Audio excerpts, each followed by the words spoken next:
as a heavy old man. When he took the throne at 17, he was handsome and athletic. He made himself immediately popular by reducing taxes and beheading two of his father's unpopular ministers. His father did leave him with a well-stocked treasury, and with so many barons dead in the War of the Roses, Henry held more power than any previous king in England. He fell in love with and married his brother Arthur's widow, Spanish Princess Catherine of Aragon.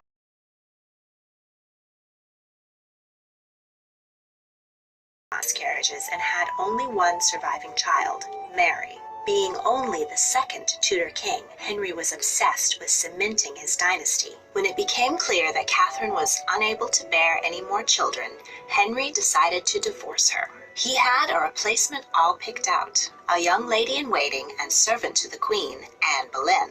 Unlike other women, including Anne's own sister, who had gone quickly to Henry's bed, Anne played a coquettish game of resistance. Why settle for being a royal mistress when she could be queen? Catherine wasn't going to give up her husband or her place without a fight. Henry's basis for the divorce was a Bible verse that said it was a sin to marry your brother's widow. But Catherine stood up to Henry in court and proclaimed that her marriage to Arthur had never been consummated, and therefore one who could grant a royal divorce was the Pope, and he was currently under siege from the Holy Roman Emperor, who happened to be Catherine's nephew. The Pope refused to grant Henry's divorce, so Henry used the Protestant movement to make himself head of the new Church of England. He dissolved the monastery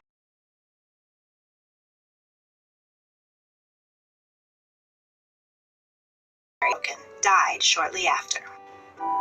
Anne was finally queen and bore a daughter, Elizabeth.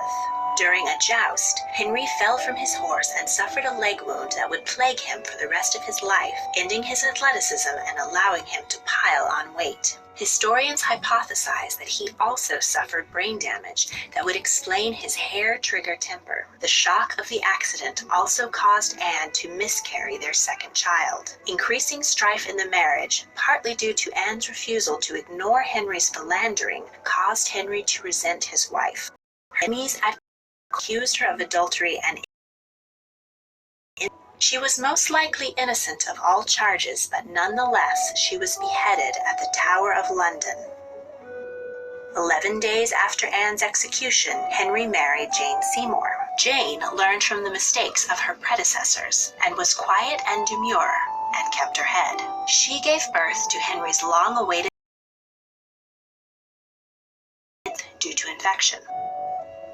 Next, Henry was encouraged to make an advantageous political marriage and to add a spare to the nursery of the heir. Unsurprisingly, princesses were not lining up to marry the wife-murdering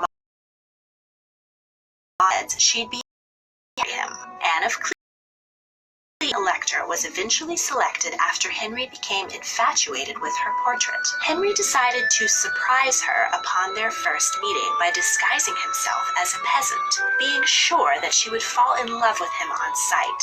But when Anne was shocked rather than enamored with the old, overweight stranger who burst in on her, Henry was humiliated. He complained that it was Anne who was ugly, and thus he was unable to consummate the marriage. Anne was happy to accept a divorce, a generous settlement, and an estate.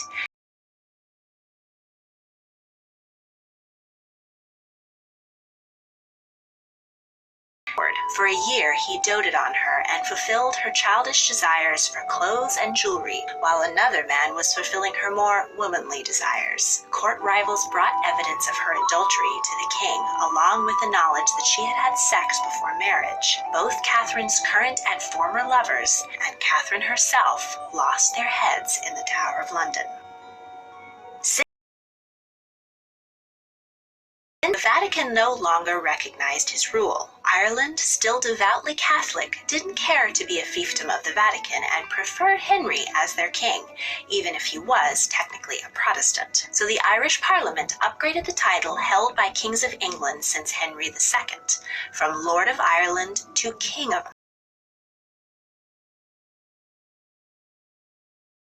no question of her virginity, as she had already been twice widowed. She was a companion and nurse for the ailing old king, as well as a published author, a remarkable feat for a woman of the time. She got herself into hot water when she angered the king by arguing her Protestant beliefs. Though Henry was head of the Church of England and demanded Protestantism of his subjects, he was still a practicing Catholic. Catherine was able to convince the hot-tempered king moments before he was only debating his